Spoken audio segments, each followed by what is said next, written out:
What happens to old satellites?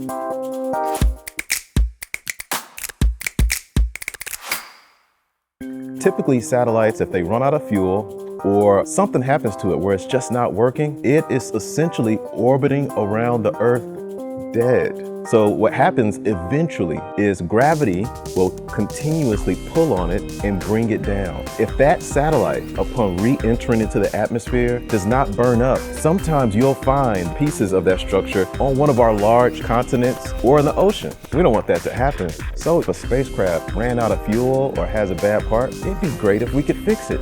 That's why NASA is working on in-space servicing, assembly, and manufacturing capabilities. OSAM-1, On-Orbit Service and Assembly and Manufacturing Mission 1, is coming to you very soon. There are capabilities and technologies that will allow us to sustain some of our key assets. So if they have a bad instrument or they want to upgrade, we can do that in space.